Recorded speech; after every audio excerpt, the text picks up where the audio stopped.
are you Colton Armstrong? Yes, ma'am. And Mr. Armstrong was previously in court and cause number 25 DCCR 0002, entered a plea of guilty to theft of property enhanced to a third-degree felony.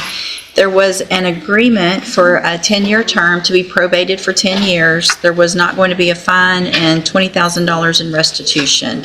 Is that correct, that was the agreement? I thought it was, is it 10 over 10? That's what I had, just 10 over 10 with the 20,000 in restitution. Yeah. And then I received the pre-sentence report. Has everyone had an opportunity to review the report? Yes, Your I Honor. have. What is the status of the Hardin County case? Pending. I have made multiple attempts to contact Mr. Harper over there to no avail.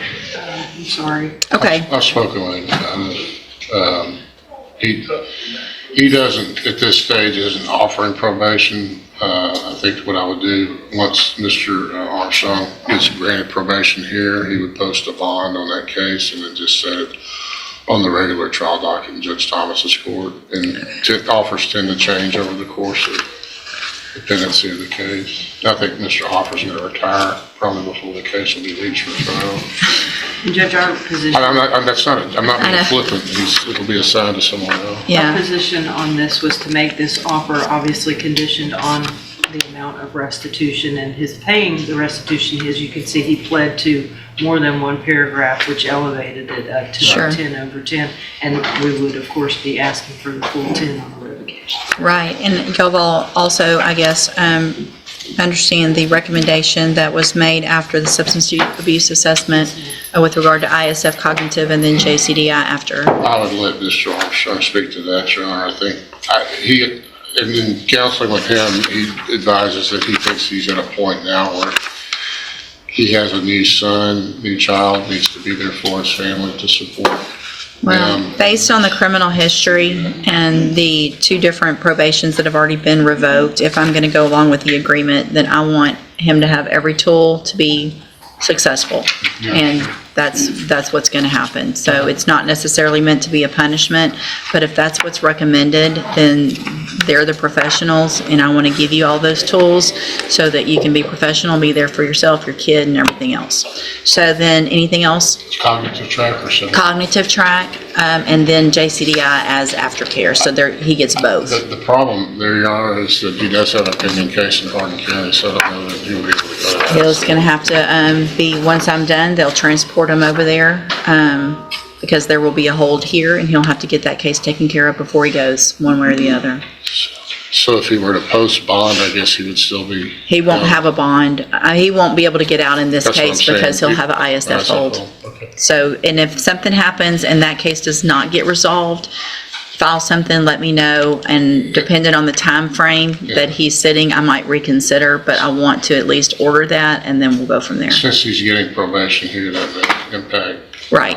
If it doesn't impact it and it's going to get set on some docket that doesn't get taken care of for however, long, then just let me know. And then potentially I would hold it in abeyance, the ISF, if he has to go sit over there for a long time. Judge, Okay? would the court also consider imposing a trespass warning for all TNT record locations and the use of any and all of their services? I know they have multiple locations and businesses here in the area. Just stay away from TNT. All right, so here's what I'm going to do, Mr. Armstrong. I'm going to find that you entered your plea of guilty freely and voluntarily. Find sufficient evidence to find you guilty, and at this time, follow the agreement that you made with the district attorney. Find you guilty of theft of property enhanced to a third degree. Sentence you to a term of 10 years in prison, but probate that. You'll be on probation for 10 years. There will not be a fine. You are ordered to pay $20,000 in restitution and to follow all of the rules and conditions of probation. Sorry. Does anybody else see that? There's a bug flying around. I feel like I look crazy. You're going to be ordered to go to the cognitive track of ISF, and then through the JCDI program as aftercare, which is an outpatient treatment program. So you'll be transported over to Hardin County. If something gets worked out once you get there, then you'll go straight from there to ISF. If for some reason that doesn't get worked out and things are going slow, Mr. Kimler will get in touch with me and we'll reconsider the ISF. Before the name is even spoken, a deal is already on the table: 10 years probation and $20,000 standing between freedom and failure. But in this courtroom, agreements don't guarantee mercy. I want you to go because I think it's good for you. I want you to start getting your GED.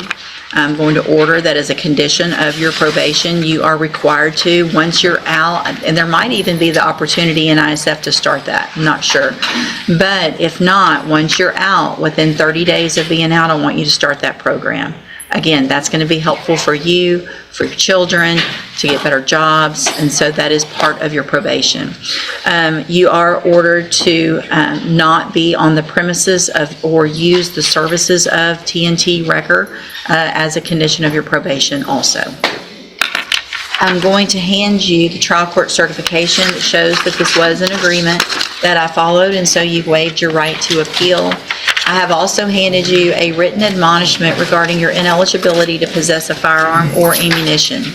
Because of the judgment entered against you, you're ineligible under Texas law to possess a firearm or ammunition. Possession of a firearm or ammunition could lead to charges against you. Firearm is a legal term, and you should read that written admonishment I provided you to see what devices qualify as a firearm. If you have questions about the laws that make you ineligible to possess a firearm or ammunition, or about how long that lasts, you can talk with Mr. Kimler. And I don't know, I'm kind of reconsidering, with the Hardin County stuff, I'm going to do this. Listen, hang on, listen. This is what I'm going to do, just because I know that could take a while over there. I'm going to hold ISF in abeyance, which means you don't have to go to ISF. So you will be able to make bond. You will be ordered to immediately start the JCDI program, but you're going to have to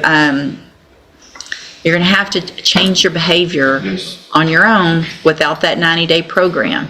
Here's what we're not going to do. If I give you this opportunity and you do get a probation over there and you're getting out and you start making bad decisions again, you're old enough to be making better decisions. The argument doesn't need to be to come in and go, well, now send me to ISF. It's probably going to be a revocation. It could be ISF, it could be a revocation, but you need to make those changes for good in your own life. Take advantage of whatever probation has to offer you. Okay? All right, good luck to you. You can go back with the bailiff. Hey, Judge West. Good morning. You're Jacoby Frazier. Yes, ma'am. And Mr. Frazier, it was evaluated for competency to stand trial by Dr. Pond in cause number 25 DCCR 0732. I've received that report and will take judicial notice of the court's file. Excuse me.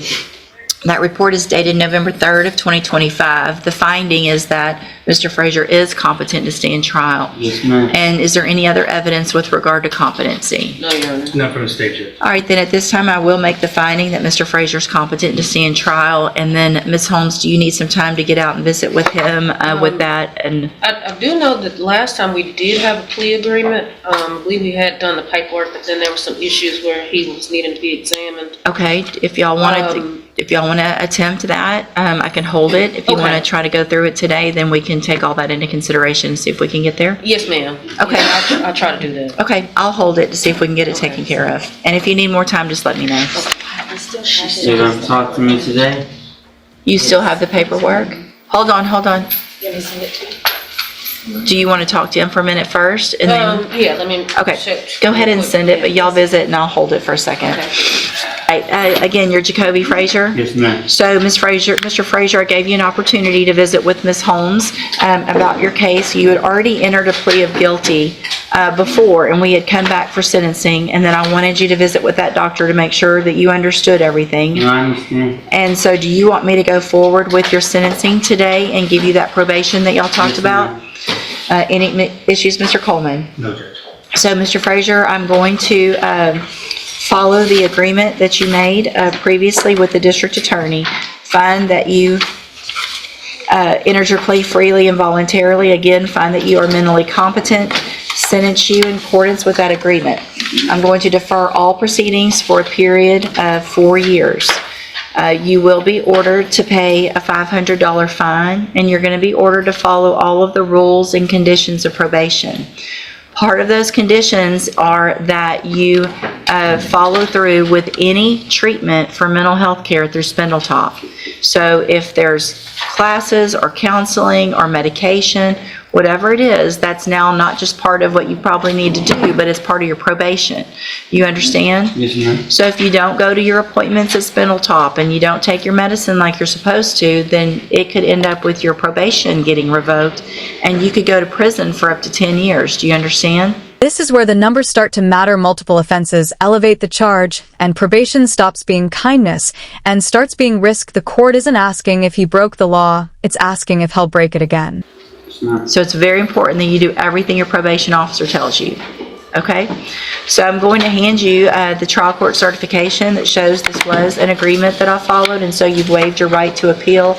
Obviously, you need to be on the mental health caseload as well.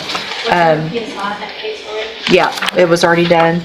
And so you'll be released from jail today. It's very important that the first thing you do is go to the probation department. The probation officer is going to talk to you today here in court. She's going to tell you where you need to go, and you need to make sure you try to get there today. Okay? This isn't just sentencing, it's intervention. The judge isn't stacking punishments, she's stacking tools. But tools only work if the person holding them chooses to change. The plea is accepted, the agreement stands, but probation isn't freedom, it's a test with no reset button. This is rare. And it matters. ISF is pulled back at the last second, not as a reward, but as a final chance. Mess this up, and prison won't hesitate. 2 defendants, 2 outcomes, 1 courtroom, standard mental health accountability, rehabilitation, all weighed in real time. So here is the question: is justice about punishment or preventing the next crime?